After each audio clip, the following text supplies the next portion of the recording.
Good afternoon, ladies and gentlemen. I'm Peter Goddard, Director of the Institute for Advanced Study. It's my pleasure to welcome you here this afternoon to this public lecture. After the lecture, there'll be a reception to which you're all invited in the Ford Hall Common Room. Today, our speaker is Charles Simonyi. He is President, CEO, and indeed founder of Intentional Software Corporation. Dr. Simonyi has been chair of the Board of Trustees of the Institute since October 2008 and a trustee since 1997. Dr. Simonyi was born in Budapest, and his early interests included computers and space exploration. In 1966, when he was about 18 years old, he went to work in a computer company in Denmark, moving in 1968 to Berkeley in California to take his bachelor's degree, and then on to Stanford for graduate study in computer science, obtaining his doctorate in 1977. In the meantime, he had been recruited to work at Xerox PARC, where he developed the first WYSIWYG, that is what you see is what you get, document production system. In 1981, he joined Microsoft, where he led the development of the programs nearly all of us use all the time, like Microsoft Word and Excel, for example. Charles Simonyi has been an outstanding supporter of the Institute and a great believer in its mission. He has a deep interest in and a remarkable understanding of the whole range of the Institute's activities. As a benefactor, he has made donations to support the work of the Institute that are unequaled since the founding of the Institute. In addition to all this and much else, Charles has been in space twice, the only civilian to do so. And I have now much pleasure in inviting him to share with us his experiences in fulfilling one of his life's ambitions, not once, but twice. Charles.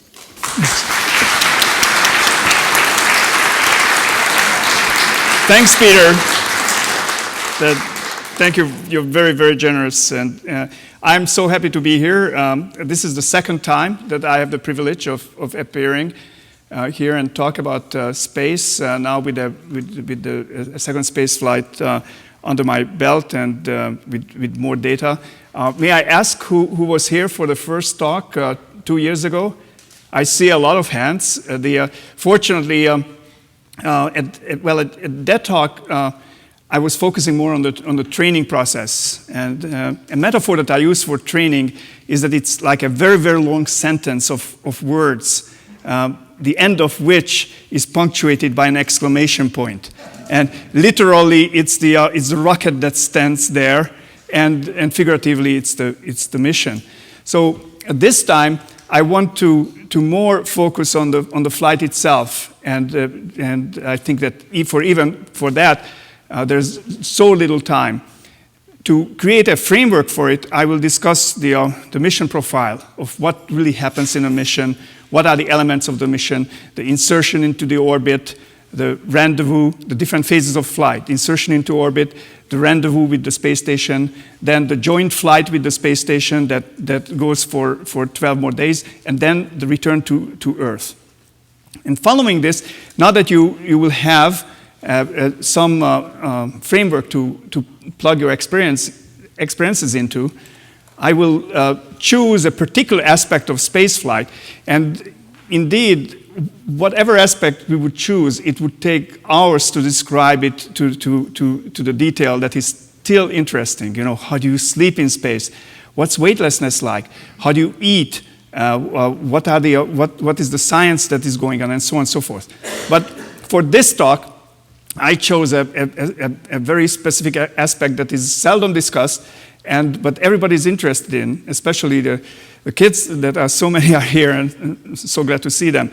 It's the toilet, the disposal of solid and liquid waste. And in that discussion, we are helped by a little exhibit that is right outside of the door, which is one of the toilets that we are going to discuss in detail. So I invite you to look at the exhibit afterwards, and at that time you will understand what all those strange contraptions are for. So with that, let's look at the mission profile. Of course, the purpose of the mission is to, and I'm talking now about a Soyuz mission where space tourists can take part. The purpose of that mission is to relieve 2 crew members on the space station. They have been up there for 6 months, and now it's time for them to come back, and 2 new crew members will go up. You also have to relieve the spacecraft itself. The spacecraft that we'll be studying serves as the lifeboat on the space station. If anything were to happen on the space station, the only way to escape the space station is on a Russian Soyuz spacecraft. Now, of course, if a space shuttle goes up, during the time the space shuttle is up there, the space shuttle serves as its own lifeboat.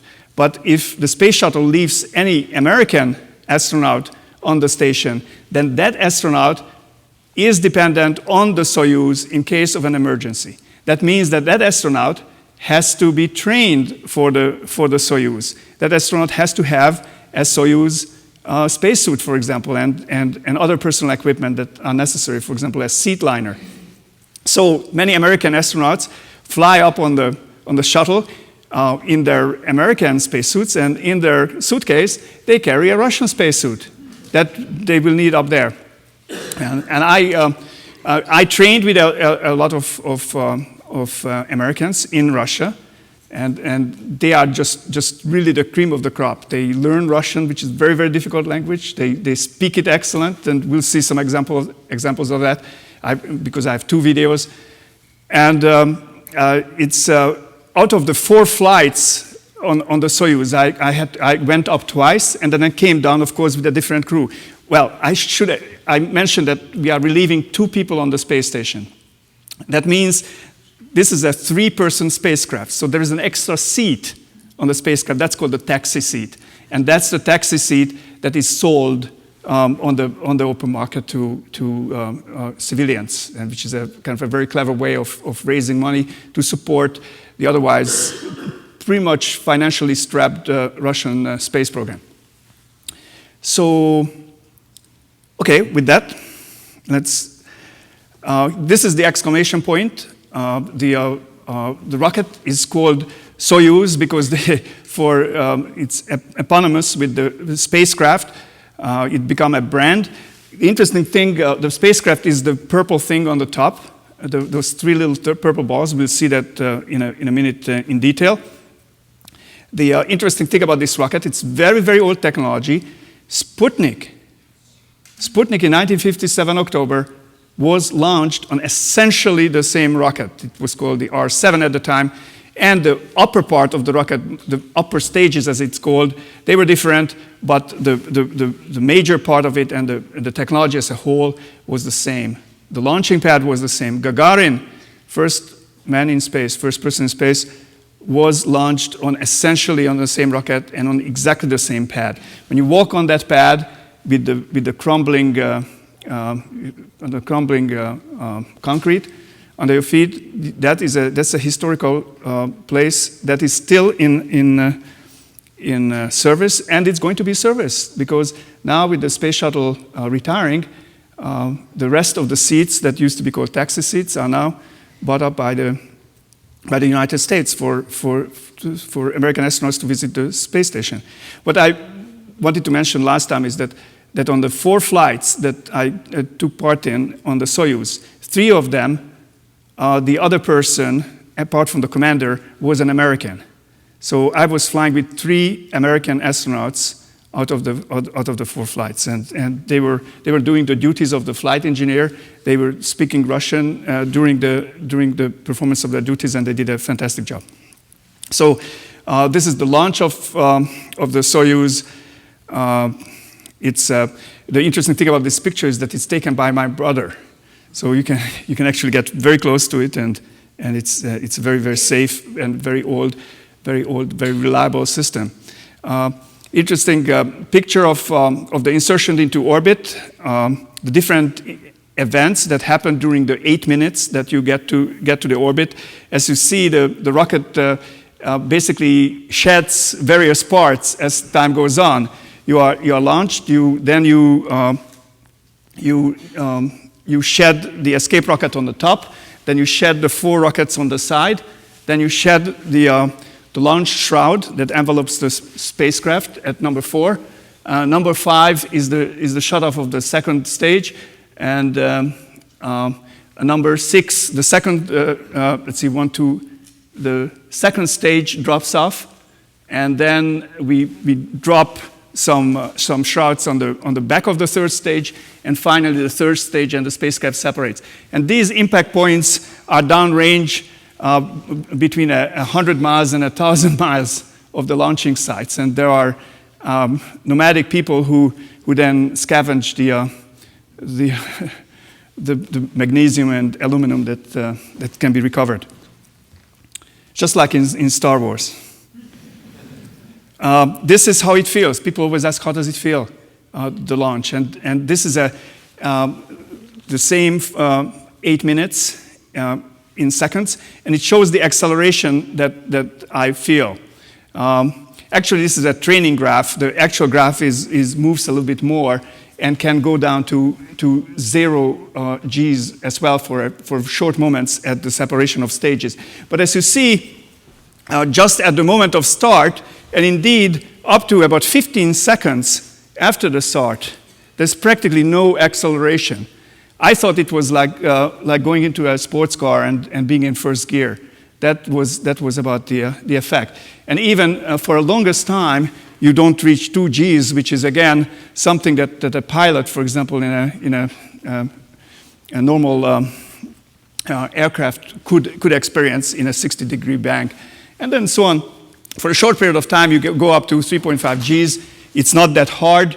You learn how to breathe, and it's actually doesn't restrict you in any way. So here's the spacecraft, the Soyuz spacecraft. Just want you to remember that it consists of 3 parts. The bottom part is unpressurized, and it contains all the equipment that doesn't need to be protected. The middle part is the one that will eventually return to Earth. Now that one, when you see how crowded the spacecraft is, it's always the middle part that is shown. Indeed, during the dynamic phases of the flight, when we have to wear the spacesuit, in case there would be a depressurization, we are occupying the middle part, and indeed it's very crowded there. But then there is what I call the living room, and we lose translation from the Russian. The living room is a very nice spherical volume that is occupied during the 2 days when we are doing the rendezvous with the space station. So the 2 rooms with the 3 people, it's very, very comfortable. And in particular, since we are going to be talking about the toilet is in the living room, so that you have perfect privacy, for example, and also if you think in terms of the engineering genius behind it, is that anything that is not necessary for the reentry is put into this disposable object, the living room. And we'll see more what else the living room is used for. So here's how that spacecraft looks just before the launching. You see the 3 sections very clearly there. And this is one of my crews. Mike Barrett, the American, is on the right, and the commander, Gennady Pedalka, his 3rd flight. In this one, this is my 2nd flight, the commander's 3rd flight, and it's Mike's 1st flight. We are very wet and tired because on the ground, the spacesuit is heavy, and there is no cooling, except the spacecraft is not powered yet. So we are not cooled adequately. Right now we are cooled outside of the spacecraft with those hoses that attach to the spacesuit and pump in air. But you can see that we look pretty sweaty after the exercise. This is what happens this is how rendezvous happens. The outer circle, the red circle, is where the space station is, and then the other circle here is how do you catch up with it very, very slowly. Even though the 2 objects are moving at orbital velocity, which is 8 kilometers, about 5 miles a second, the distance between them doesn't change by that much. In fact, this number here, forget about the dot, that should really be there, it's 12 meters per second. the speed, which is about 10 meters per second. So 25 miles an hour. So the interesting thing is that the spacecraft wouldn't really break the speed limit even in town. So it's only that's how gradually you are approaching the space station. Of course, at the last, when you get really close and just before you actually capture the capture locks, you are going at a few inches per second. Of course, there's a lot of science involved in this, but it's not all done on computers. This is the little black book of one of the engineers who has been there for 50 years, and his book includes all the data about all the different launches and what were the errors and what could be improved, and it's just an incredible fount of information, all handwritten. The nice thing about handwritten is that it's always backward compatible. As your equipment is upgraded, you can still read your old notes. Now, once we arrive to the space station, what is the space station? And this is this was the space station when I first saw it, but it's still pretty big. Please note that it's more than twice the volume, the interior volume of a 757. So indeed, it's very spacious. The way I talk about it is that it's like really 3 school buses, one after the other. We are going. This is forward. So this is the direction of flight, if you will. It's always parallel to the Earth's surface, and it's kept that way, which actually means that it's turning all the time, if you think about it. And you can feel that very gradual turning. In 90 minutes, as it orbits the Earth, it will turn through 360 degrees. So this is the Russian part, and this is the cargo part, also built by the Russians, and this is called the American segment, and this is the port where the space shuttle comes in. At this point, we have one Soyuz that is docked right here, and there's another Soyuz that is docked right here. On my 2 flights, once we docked here and once we docked there.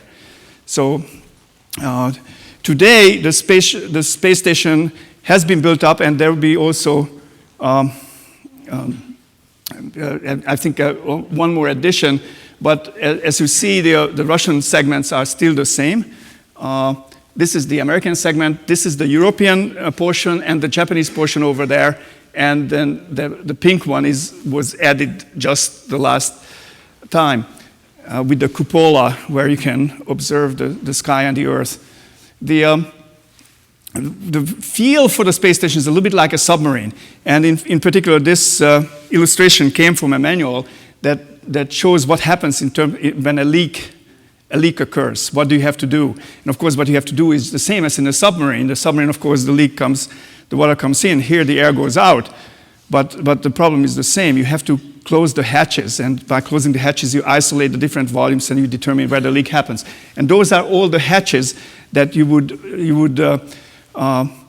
close in a particular order to determine, essentially doing a binary search in technical language of where it happens, where the leak is.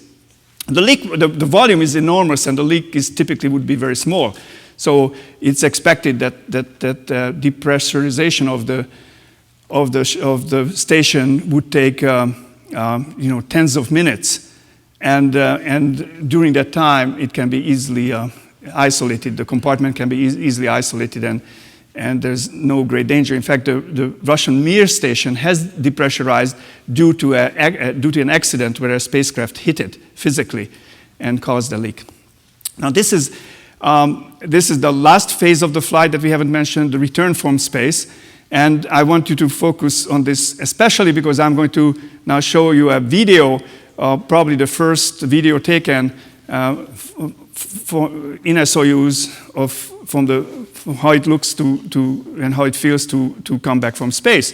And we will go through all of these important events are on the video. The video is a little bit compressed, of course, because it's almost 2-hour process, what you see up here. But the important parts are there. So the first event on the upper left corner is the Deorbit Burn.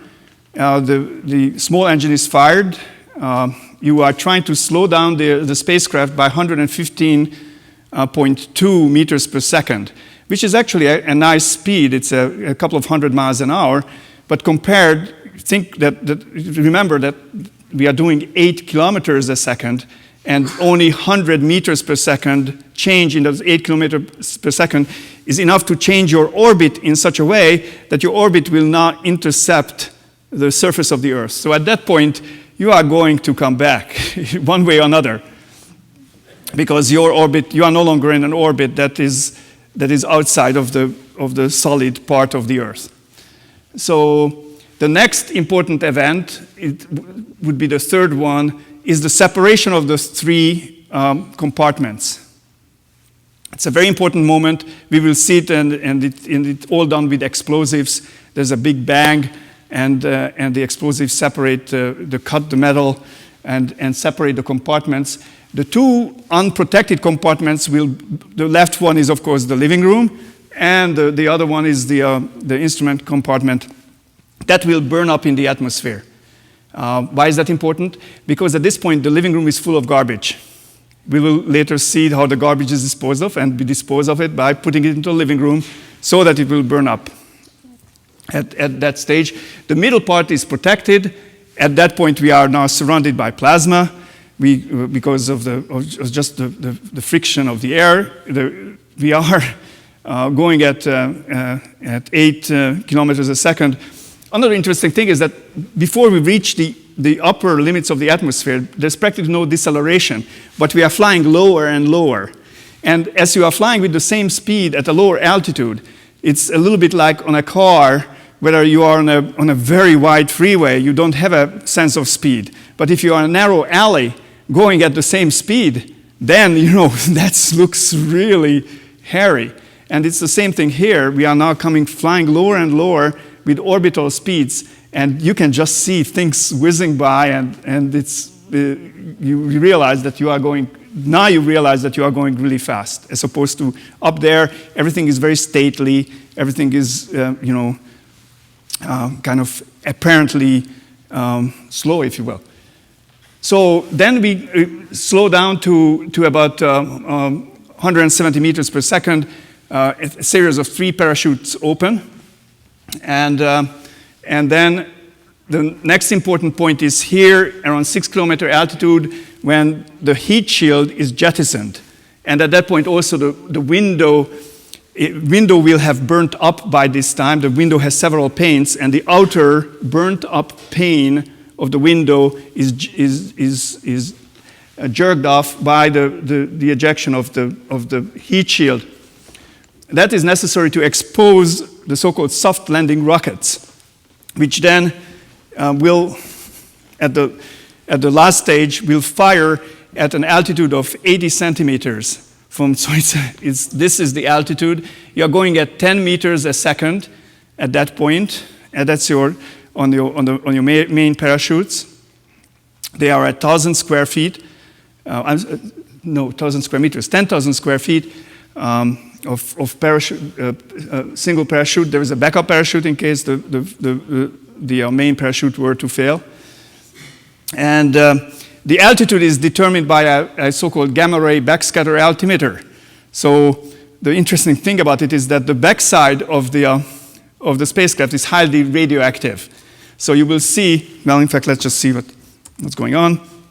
We get our flight plan, if you will. This is where we are going to land. You can see the Caspian Sea, and then the landing site, the designated landing site where the rescue people are waiting in Kazakhstan. And you can see where the separation occurs over Egypt, and then the fire starts basically at the next stage, and then you land. Here I am, ready to come back. There's a lot of water that we need to dehydrate ourselves. We are taking salt tablets and drink water on regular schedule because the space removes a lot of fluids from your body. It's a little bit like with the medical procedures. You need to rehydrate before you come back to Earth, so we have a schedule for that. So I'm in charge of holding on to the water.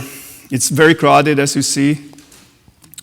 This is how the space station looks from the window of the spacecraft, and you go away from the space station.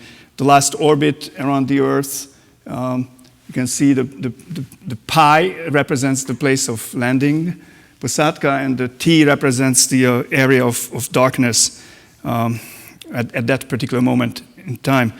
The reentry acceleration is a little bit similar to again, it's a little bit wider, it's a little bit deeper, but still nothing too strenuous. And it's the difference is that your colleagues have been up there for 6 months and they are really weakened. So it's harder on them. For somebody who has been short term in space for 2 weeks, it's not a problem at all. So you kind of try to miss the railroad and the road, the highway behind you. This is where these rockets. So it's really not a rocket. I mean, it's you have 80 milliseconds before you hit. So everything happens in 80 milliseconds. You don't feel a difference. The thing explodes and you hit at the same time.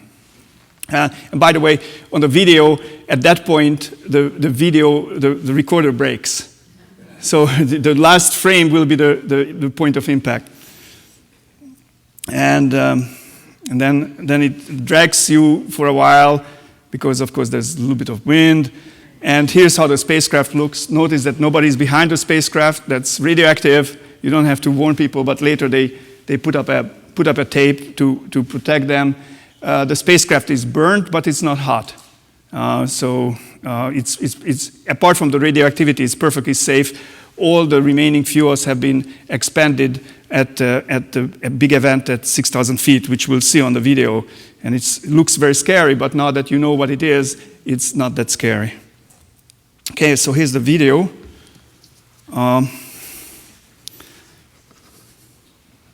Okay, we are doing fine. We'll have plenty of time for the toilet, don't worry.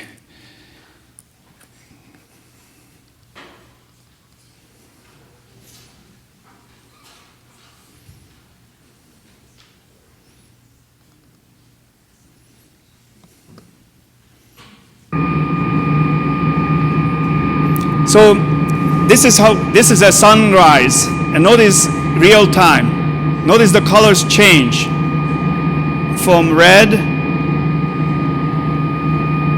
in a few seconds is white. That's because everything is 16 times faster. We go around the Earth 16 times, so sunrise doesn't take that long. The sound you hear is the sound of the spacecraft. It's all the fans and the gyros are all running, and it's very, very realistic. Notice the commander is using a pointer to push the buttons because the commander is not belted in and cannot easily reach the controls. So he's using a pointers. Now we are backing off from the station very, very slowly. We are not using any engines. Basically, we are being pushed by springs. This is because the engines might contaminate the surfaces of the space station. You can hear the American astronaut talking Russian.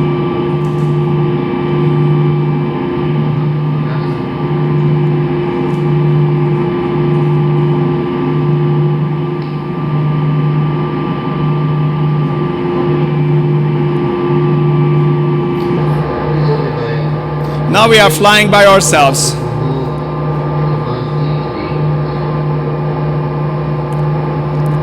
This is my colleague on the other side of the spacecraft.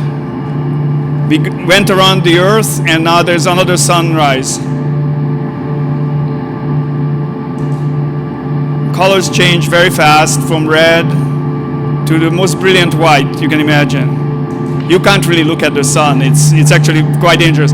Looking back, the space station is still there. Even though we are going around the Earth, we are not going very far from the station yet.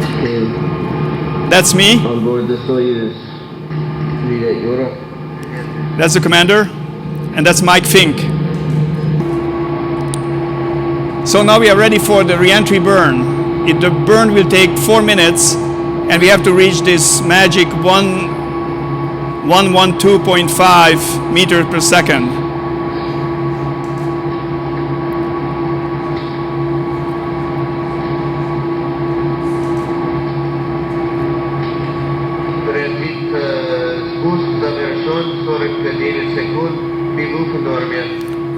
So that's the report that that the accelerometers have been calibrated.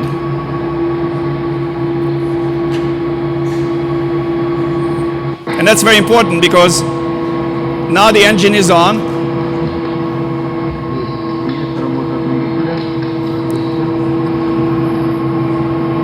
You can't hear a difference whether the engine is on or not. That's here you really can't hear the engine, and that's interesting.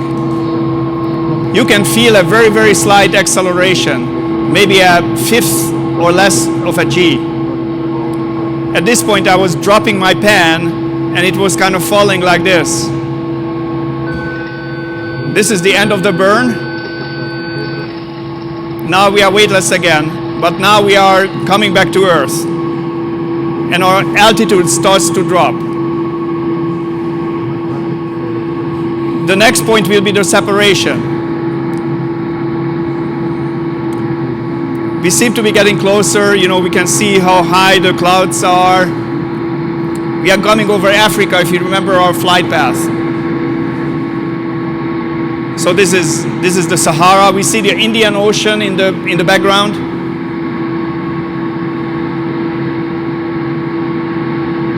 We are still doing 8 kilometers a second. Now,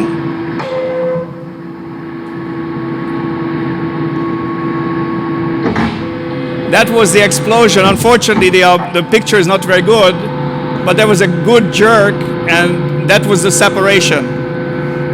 Also notice that the sound of the spacecraft suddenly changed. That's because now we are running on internal power and we are a much smaller unit.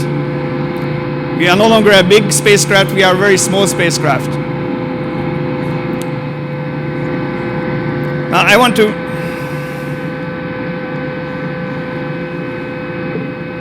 let me say one thing here, what you are going to see now. This is going to be coming through the plasma section.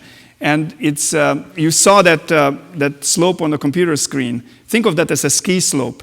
And that's really your navigational signal. The only control you have is you can rotate the body of the spacecraft. And as you rotate the body of the spacecraft, you get a little bit of side force. And that side force makes the flight path like big S's, very much like the S's that skiers carve in the snow. So what we are really doing is we are skiing.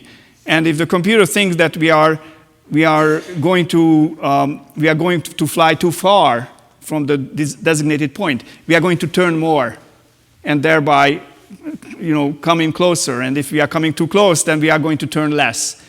And in the stream of fire, if you see, and also in the sound, you can hear that sort of very typical skiing sound.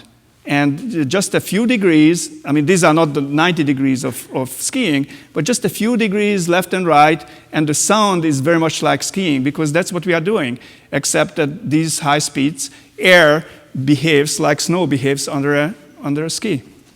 So listen to the sound and watch the play of the fire. And by the way, as the time goes on, the windows start burn off, so everything gets darker and darker. That's not because the fire went out, it's because the windows are getting darker and darker. And at the very end, it will be black. At which point, I'll turn back the camera to the inside, and we're going to look at the inside. And that's when the dynamic events of opening the parachute happen and the big jerks. So listen to those after you see the inside. Here we go.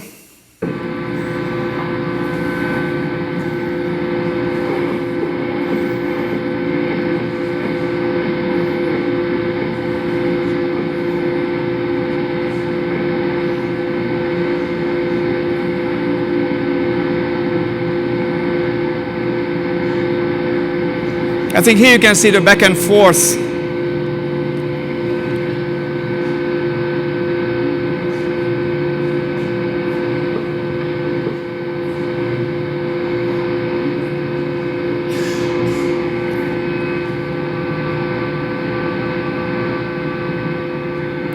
Now, it's obviously very hot outside. Now, how come we don't burn up? And in fact, as you saw, the spacecraft really doesn't get that hot. It's because it's somebody is also, the wind does two things. It heats you up, but also it takes away the heat. So the whole design works in a way of not trying to, not as much protecting you from the heat. Of course, it has to do that, but more like making sure that the heat is, just as it's generated, it's also taken away. So all that red stuff is great. That's the plasma that is really taking away all the energy from you, so that you don't get, the inside, for example, doesn't get appreciably warmer during this period of time.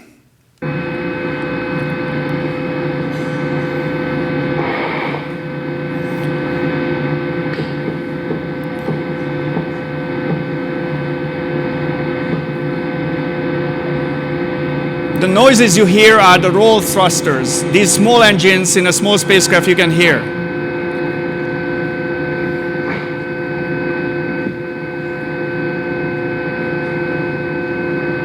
Now the windows are getting darker and darker.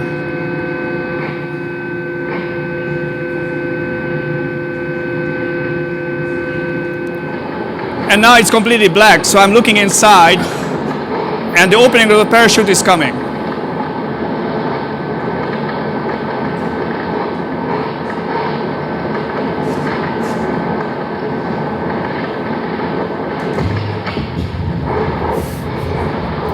It's very dynamic. We are spinning like crazy. You don't see that here because it's all inside.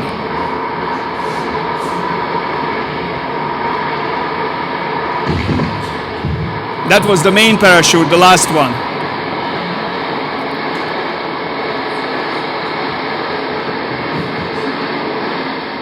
So now things quieted down, and now we are just floating down at 10 meters per second. So the next station is the ejection of the heat shield. Don't be alarmed.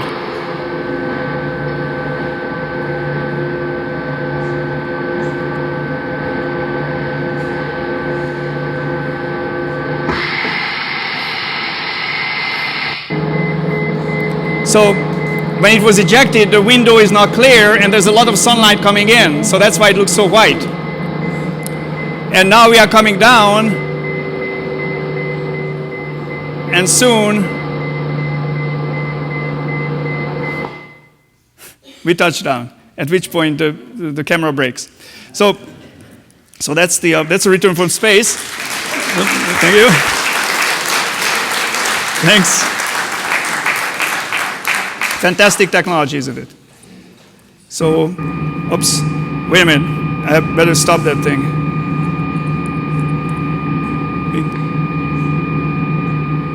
We can't miss. So, but we can't miss our true mission here is to look at the toilet. So this is where the toilet that you've seen outside is stored on the living room in one of the corner behind Velcro. The left is the receptacle for the solid waste and for the urine, and the right is a container for the urine. Now, the Russians are very pragmatic about this. You would think that urine is expelled to space, but that's a very difficult problem because it might freeze. And in fact, in other spacecraft, it has frozen, and it would have to be heated. And once it's heated, it might have to have a backup heater if the heater fails, and so on and so forth. It all adds weight. Isn't it simpler, given that you have this living room that you are going to discard anyway, is simply calculate how much urine you willing to store, and then have a container that's a finite amount. The spacecraft cannot fly independently more than 5 days and times 3 people, and there's a container for that, which has absorbent material inside. So here's the exhibit outside, and here's the container taken out, that is connected to the receptacle. And behind the container, there is this vacuum pump. It's a very powerful electric motor here, and this is the pump, and then this one is a charcoal filter. So what happens is that you create an airflow, and then you get the odors out with the charcoal, and then you return the air into the spacecraft. It's very, very effective, so that there are no there have never been any unpleasant odors in the spacecraft while, for example, the toilet was used. So this is the receptacle, the urine receptacle, and the selector switch. The item on the right is for solid waste, and the selector switch has 3 positions. One of them is turned off, and the second one is the urine, and the third one is both urine and solid waste. The switch not only turns the airflow in the right direction, but also turns on the motor, because it's very noisy, and we'll hear that. This is the receptacle deployed on the spacecraft. These pictures have been taken in flight. How do you know? Because it's floating in the middle of the air. Everything is floating. The pieces of silk tape that is floating, and so on. So let's talk solid waste. And we are going to discuss 2 different toilets, one for the spacecraft, the Soyuz, and one for the space station. Of course, the requirements are different. The space station has much greater demands placed on it, and here the demands are much, much smaller, but it has to be simple and light. So the way this system works is by this so-called insert that is very much like an insert that you put into a vacuum cleaner. It has kind of the same porous consistency, and it has a rubber curtain in front of it. So if you look into the receiver, you can see the holes on the bottom. That's where the air is being sucked out. So if you put the insert into the receiver, the airflow will be, again, there is an airflow that is established into this sac. But still, you have to open it first. So you use that red ribbon, and with this special techniques, you roll the rubber curtain around the rim of the insert, and now you can put it in there. If you turn on the air, which you should, for example, to eliminate the odors, then it would keep all the waste in there. Also inside, there's a toilet paper, if you will, that is chemically treated, so that the solid waste is not going to decay in the wrong way. And also there's a nice piece of cotton paper that is supposed to be handy. So you suppose you are finished. The solid waste is kept there by the airflow. In 0G, you need very little airflow to keep things in place. So, unless you shake them horribly. So you put the toilet paper on the top of it, and then you put this piece of cardboard on the top of it, and then you pull on the tabs that were rolled under that rubber curtain. So you pull on one of the tabs, bingo, the curtain comes down. Remember, so that was a curtain, it was rolled up, the tab was underneath, you pull on the tab, it just snaps off. It's very simple technology. You pull the other tab, and now the curtain is closed, and now you can safely dispose. Now you can move it around, you can remove it from so now the solid waste is contained, as it were. And remember, we are in 0G, so we have to contain everything if you don't want to have accidents. So what you do with that, you put it into this rubberized bag, and which you seal with the ubiquitous surgical rubber ring. And those are very, very effective. The spacesuit itself, for example, is sealed with 2 of those rubber rings. At the same time, they sometimes fail. The rule is to put 3 bags, one into the other. So the container goes into the inner bag, and that goes into the next bag, and that goes into a third bag. You seal all 3, and then now you can safely store the solid waste until you can dispose of it at the end of the mission, where you deorbit the living room. Okay? Now, we probably don't have time for this, but this is one of the backups in case the fan would fail, but you still have access to the living room. Then you would use this backup. It's it's basically a manual pump. Unfortunately, it doesn't create enough airflow. It just creates some suction, so a solid connection has to be made by this receptacle and in this case, a male body. For female astronauts, there are other means that take up a little bit more room and are only stocked in a spacecraft if there are females on board. So the third backup, and that's also typical Russian technique, that what happens if you don't have access to the living room, maybe it's that particular phase of flight, maybe you're on the return capsule and something failed and you are waiting for a slow return to Earth. This is the last resort, which is a simple bag for urine containment. It has a toilet paper next to it, and then these are the rings, kind of the condom-like rings that you establish the contact between the bag. Here you see the ring on the bottom left corner, and the male body. So the station, the toilet looks different, and this is the toilet until very recently, and it's still there. We are looking aft on the station. At the very end of the Russian segment, to the left is the toilet on the bottom left corner. There's now a second toilet on the station in the American segment. It's still Russian manufacturer.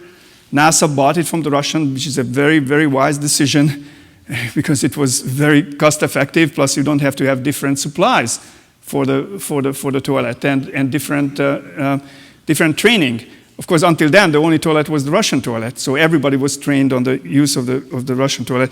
Notice the stirrups. That's very important. You hook your legs in there. This is the emblem of the team that created the second toilet. So here is to go back to the toilet again. The urine collector is pretty much the same and really the same principle. The difference is again, the urine is collected in a container, but in this case, the container can be disposed of and deorbited as garbage. The big difference is in the solid waste collector, and that works. One more thing here. This is the control panel for the toilet. Now, the toilet is complex because it not only disposes of your waste, but also has to process it. So it's really like a waste processing plant at the same time, and that's why you need all those controls, and you really are trained and have an exam on how to use it. It reminds me of the famous movie 2001: Space Odyssey. I'm sure many of you have seen it, and there's a particular vignette in there that one of the heroes is going to the moon on a spacecraft and goes to the toilet, opens the doors, and faces this very long, detailed description of how to use the space toilet. So this panel reminds me of that reality. To the right is the supply of the space toilet insert. It looks similar to the other one, but it has a built-in rubber ring that kind of keeps it closed. So this is my exam on the ground of how to use the toilet, but this is a good picture because I illustrate how to put in the new insert, spread it out on the periphery of the seat, and then this is the tab that you would pull to make that bag close, snap close. At which point, meanwhile, there's always airflow, positive airflow, so first of all, there's a little bit of tendency for everything to go that way, and also that there are no smells in the spacecraft, in this case, the space station. So when I pull the tab, I get this bag. Well, before I pull the tab, of course, I put in the used toilet paper too. But then I get this little bag, which then I drop into the container. This is a KTO, container of solid waste. And in about 2 days, with 6 crew on the spacecraft, it will be full with the little bags that have been dropped in. So at that point, this is the toilet paper. At that point, we have to replace the KTO. And here's a crew member with a wrench removes the unit, the seat remains there, but this is the container of solid waste made of aluminum, and it's on the way floating down the spacecraft to the garbage heap. And this is how a garbage heap looks on a space station. And this is in the living room of a freighter. This happens to be a freighter spacecraft, which is going to be deorbited. Not only there's enough garbage so that not only the spacecraft that we go back in, but also the freighter spacecrafts are also used to deorbit garbage. And this is all the stores of the KTOs. They are stored nested into each other without their lids as party cups. And then the lids are also stored separately. In this way, you can store a lot of KTOs, and you assemble a new one and put it in place. So that's the history of toilets. And now we are going to see an actual demonstration in orbit on the Soyuz. So it's the toilet that is being exhibited outside. That has not flown, of course. That all that burns up on the way back. So that one is a flight-ready engineering article, but it has not flown in space. So let's look at the video, and that will conclude my presentation. But I will be ready to answer questions after the short video.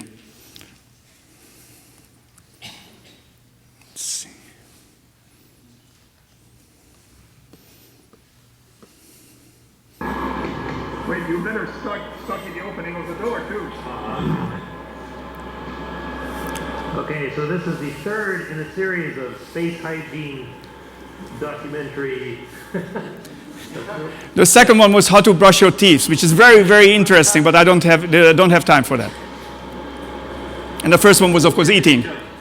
This is our toilet, also called the ASU. Usually referred to it by its acronym. I think it's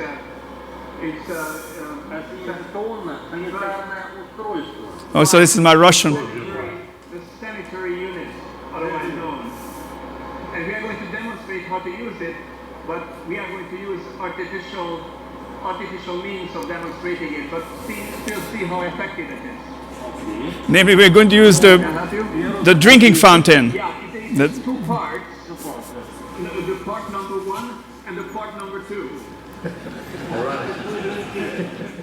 But we are going to just demonstrate part number 1. Well, did it remove this cap? It's important to remove the cap. We turn on So, the air. remember that selector switch? And now you hear the noise of the fan. Airflow, there's airflow. You're supposed to test it, that there's airflow. Otherwise, if you use it, it's a big disaster. This is the demonstration.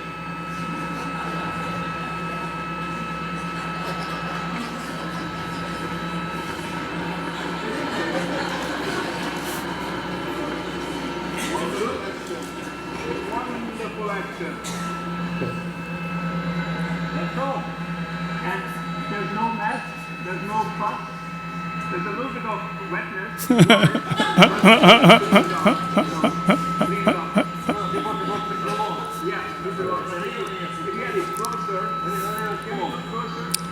Yeah, that was unrealistic because it was too far. I did get a little wet, but that's not how you use it. So now we have to do it again.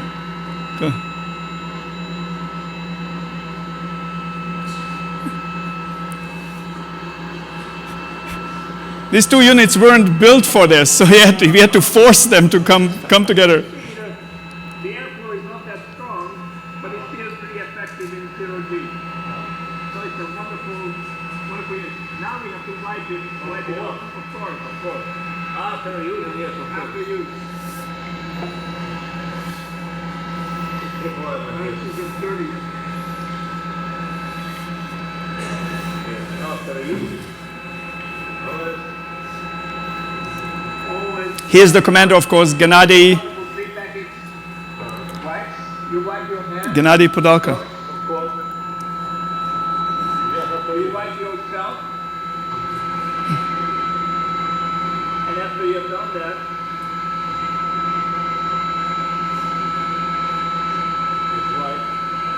You wipe the receiver. Now we can turn it off. That's all. And put the cap on. Done. Cap goes back on. Excellent. And this goes into the bag. Special bag. Special bag. Of course, you don't miss different. Here you really have to separate the different wastes. Salvetti, bag, inside bag. But on board the station has two more functions. Yes. Yeah. So he's saying that the station is more. Okay. Very nice. Very well. That's, Wait, you better start with the opening of the door too. sorry, so I just need to stop this thing. Okay, so Anyway, thank you so much. That's.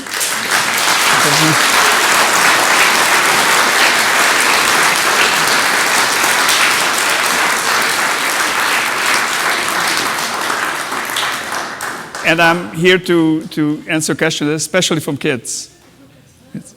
Kids? Yes? So, oh, I'm sorry, there were two. Hang on for a second, next. Sorry. I was wondering, what sort of computer system does the whole system run on? There are a whole host of systems, especially in the space station, and you might have read about them. I mean, literally, there are dozens and dozens of computers. The Soyuz itself does not use computers. It works with practically with discrete logic and often implemented in relays. Now, there is the actual computer screen that you have seen is running on a 386 chip, but what it's doing, it's emulating the old physical control board. So one of the improvements that they made is because the physical switches were so heavy and so unreliable that they replaced it with a computer simulation of the original switches. But they are not they don't participate in the actual control of the spacecraft, and all that logic is done practically always with the relay logic. But otherwise, there are just a very large number of special purpose computers. I mean, there's just so much history there and so much redundancy that is required that it's amazing. I had some drawings that I wanted to show, but again, there's no time. But it's amazing that it's like a forest of nodes and connections. Yes? Hang on. Wait. How much fuel do you burn? How much fuel do you burn? To being inserted into orbit, it takes about as much. It takes a couple of 100 tons of fuel, which is equivalent to a transoceanic flight of a jumbo aircraft. So it's not an unusual amount, except that it's burnt more rapidly, and then the whole craft is basically destroyed. So that's where the cost comes from. But the fuel itself is not very significant. Of course, there's also oxygen. Aircraft take oxygen from the air. This one carries its own oxygen with it. But just the total volume total mass of fuel is not more than a jumbo jet. What would you say was the scariest part? And what part was the most exciting part of the trip? Well, I think the most exciting part was the rendezvous with the space station. It's just an amazing sight. You kind of feel alone a little bit in the vastness of space and be remote, and then suddenly this artifact, clearly human-made, shows up. It's an amazing feeling, and then you rejoin and kind of feel at home. So that was probably most exciting. Scary-wise, there's nothing. There was nothing scary in the sense that everything was expected. You know, the big jerk of the parachutes or the impact on the ground. These were all described in great detail to me in the first flight, and then the second flight they were like normal events. So I can't say that I was scared, which is good because I'm not particularly. I get scared. I wouldn't want to do bungee jumping, for example. Could we have there's a boy here who would like to ask. Yes. How do you sleep up there? Oh, that's a great question, and I invite you to visit the exhibit outside, and you see my sleeping bag, that sleeping bag was the actual sleeping bag that I slept in during my second flight, and it came back. It's usually discarded, and it's supposed to be discarded, but my Canadian friend who came back on a space shuttle used it as packing material and brought it back for me as a souvenir. So that is the actual bag that I slept in. It's a sleeping bag. You use a sleeping bag simply so that you won't float away, because otherwise you can sleep anywhere you want. And you will see that there are strings there are ears on the sleeping bag and short strings, and you use those strings and attach yourself to basically anything. There are no because you're not tugging on things at all, and you sleep normally. It's a very, very pleasant feeling. Usually your arms are floating in front of you, and there's an interesting effect. It just will take a few seconds. If you are very tired on Earth, for example at work, and you are sitting, it can happen that you actually go to sleep. It's a little bit like sleep apnea.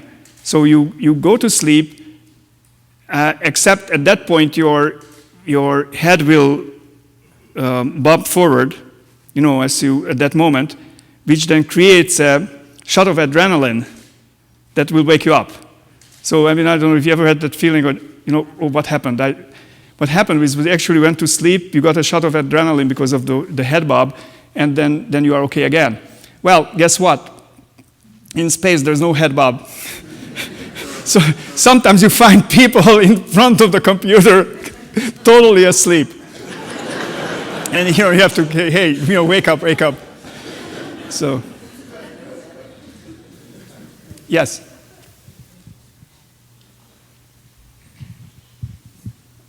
I have two questions. How do you exercise in space? That's a great question. People have to exercise. I wasn't allowed to exercise because the exercise machines were used by the long-term crew in preparation to coming back to Earth. They are really weakened. Space is not a benign environment, and people do get weak because of for a number of reasons. There's bone loss, there's muscle loss, and all of those things. So they have to exercise a lot. Most of the exercise is done on a treadmill. There's in fact, on one of the pictures where I showed where the toilet was, there was a treadmill was right on the floor. It's right next to the toilet. It's a very, very special treadmill. And in fact, American astronaut Sunita Williams ran the Boston Marathon on that treadmill. And people ask, what does it mean to weightless? It's not a big deal, is it? No, it is a big deal because you are, of course, you held down by a harness which pulls you down with basically what your weight is, and so that moving with the treadmill, you are exerting just as much effort as you do on Earth, and it's amazing that she did that the marathon, and afterwards she showed me her injuries from the harness that were bearing down on her hips and on her shoulder for the whole duration of the 4 hours and some minutes that was her time for the marathon. Yes. How much oxygen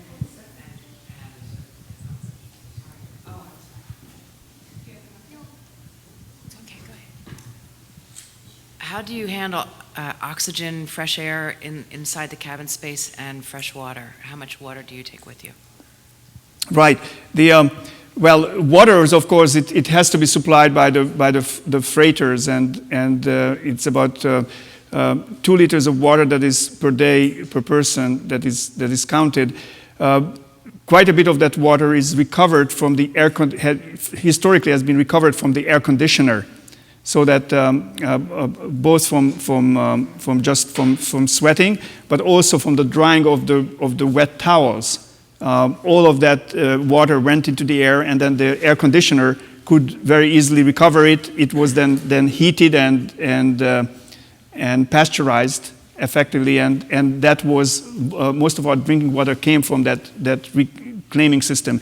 Now there's a new system that recycles urine as well, and that's in the American segment connected to the Russian toilet. It's an American system. I have not had any experience with that.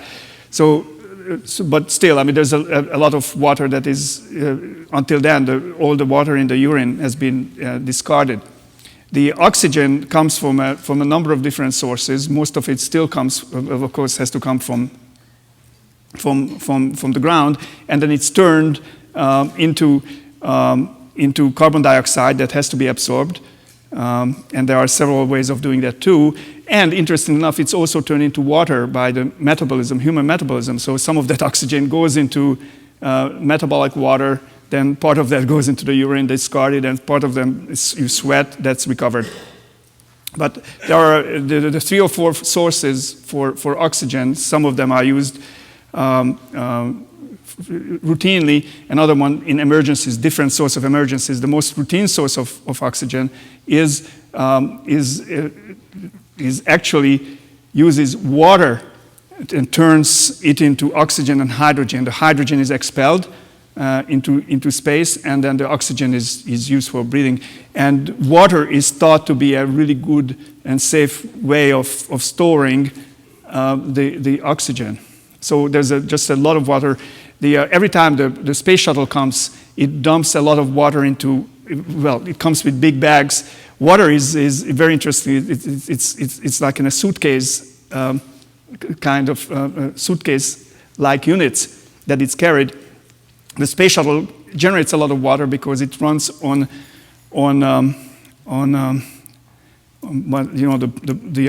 the power that uses hydrogen oxygen to generate power, and then the water is the side effect. What is called? It's a power cell, right? Fuel cell, that's right. It's a fuel cell with hydrogen and oxygen, and the output is water. It's not great water for drinking, but it's excellent water, for example, to generate oxygen from. Energy we have a lot on the space station because of the solar rays. So there's really a surfeit of energy, and so the most oxygen is generated that way. The same thing with the carbon dioxide. Of course, you have to remove, and there are about 3 ways of removing it.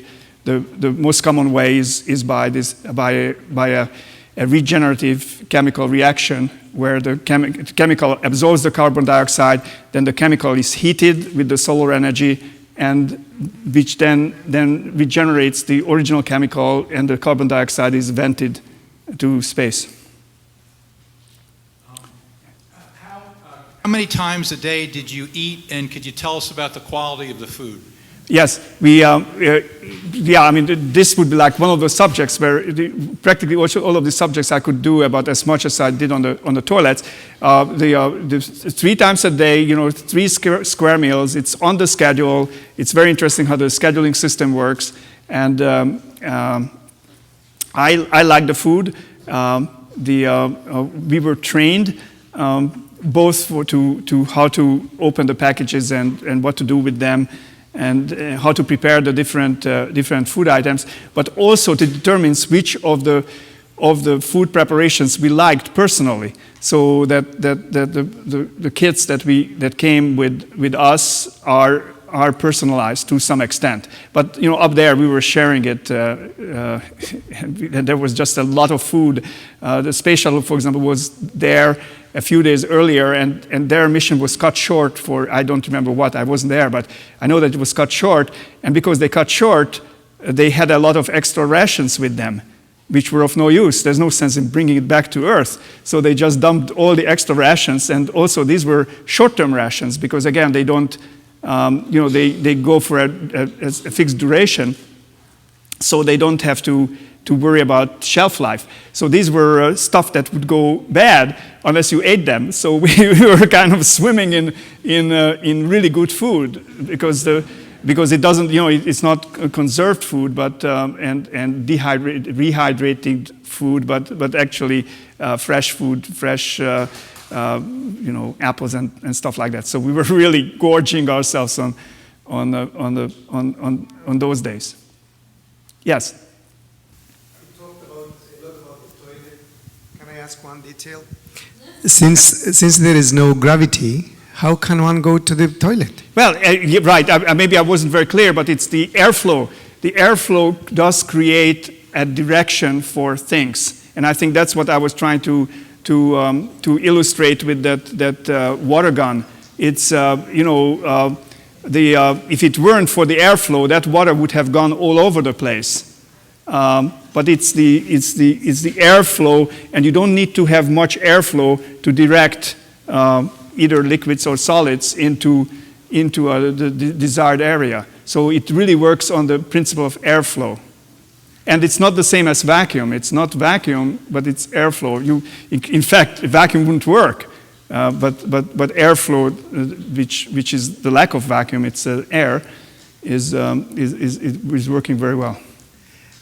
Do you have time up there to get bored? Bored? Yeah.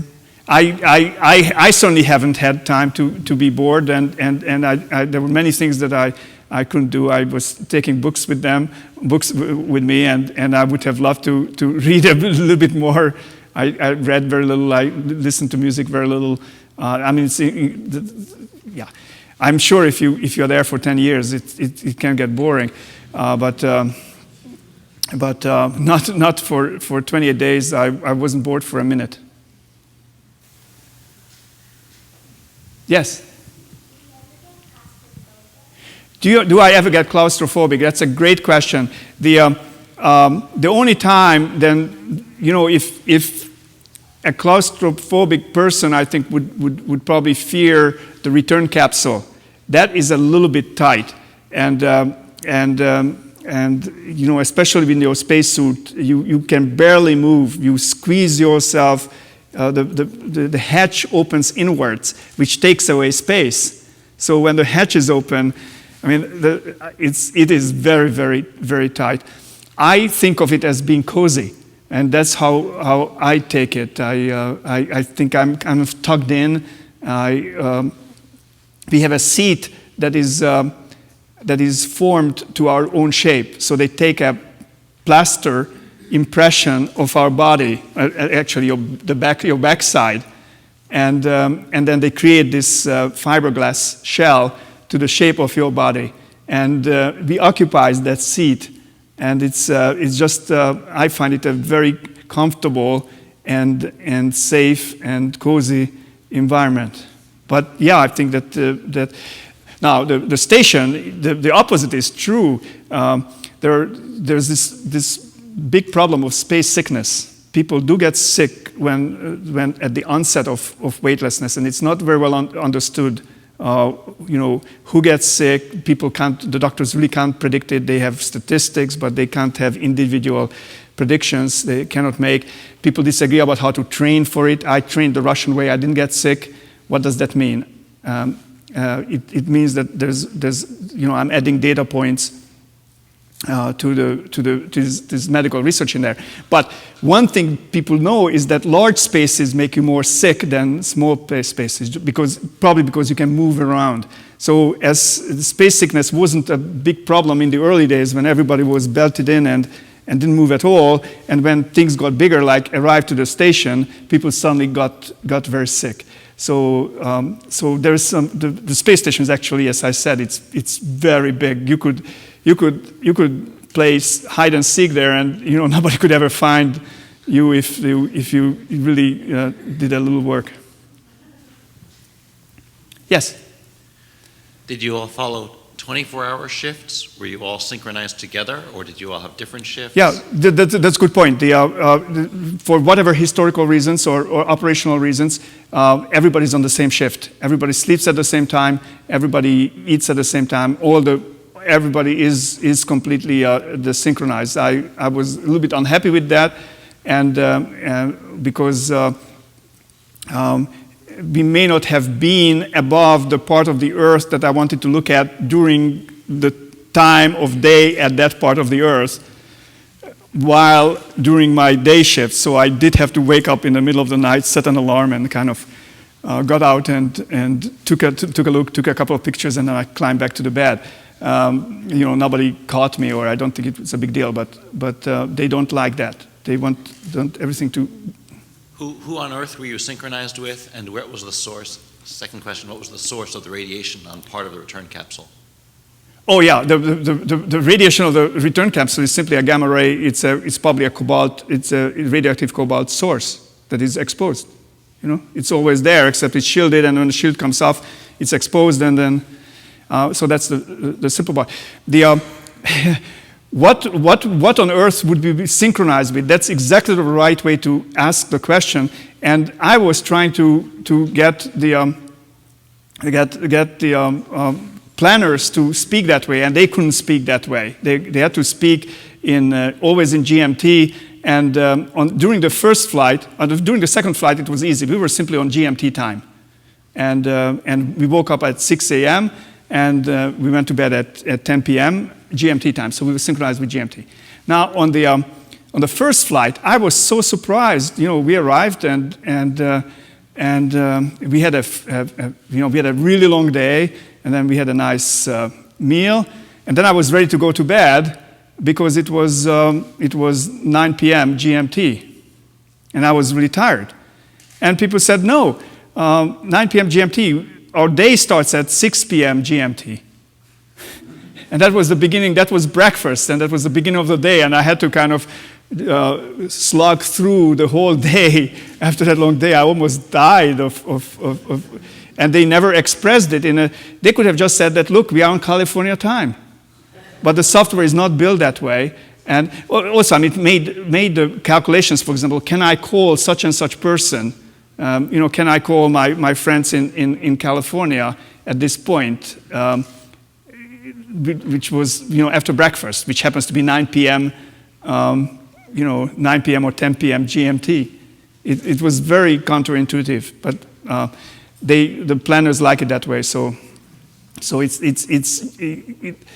it is only for some special operational reason that they shift the time schedule of the whole crew around the clock, if you will. But they never admit that it's synchronized with anybody on Earth. Oh, absolutely! Very good question. It's there's a Skype is running, and the people can make phone calls all the time. I mean, basically all the time. I had a special arrangement with NASA. I had to pay for bandwidth, and now it's possible to do that through the Space Act, and I had the privilege of in that case, I mean, I bought the right to make 15 minutes of phone calls a day, and that was great. Yes. How were you evaluated for suitability as a person in space, and what kind of training? Can you describe the training in order to get ready? Yeah, I mean, the training is it changes. I think that the standards are actually quite minimal. You have to be reasonably healthy. You have to be able to take the issues of claustrophobia, I guess, and just the kind of the minimal amount of overload or G-loads that are illustrated there. The maximum amount of G-loads that you might have to take in an emergency situations are somewhat higher, and we train for that. And that would go around 8 Gs in an emergency. But even 8 Gs is quite tolerable. I think that a reasonably healthy person who's motivated can easily go to space. And we have seen many non-professional people in space. Members of Congress, for example, have flown to space. So, yes.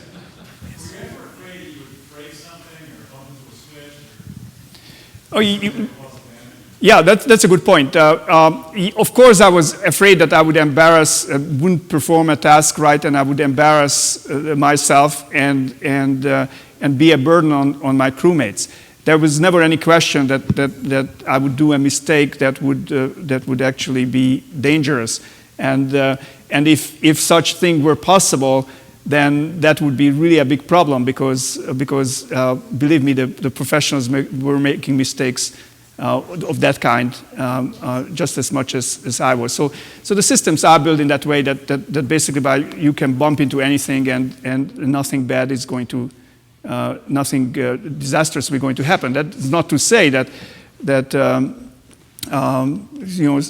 delays can be caused and embarrassment is sure to follow. One of the flights after my first flight was delayed on the pad. And it turned out that one of the crew members were trying to bring a giant sausage in his in his spacesuit. It was typically where they put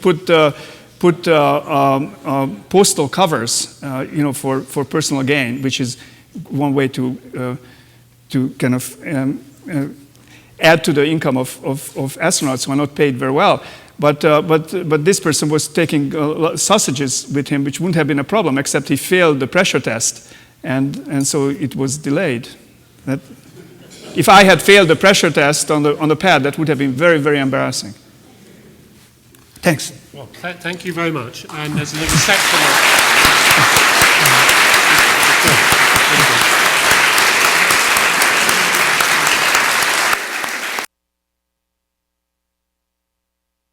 And I remind you there's a reception now where you can continue discussion in Ford Hall.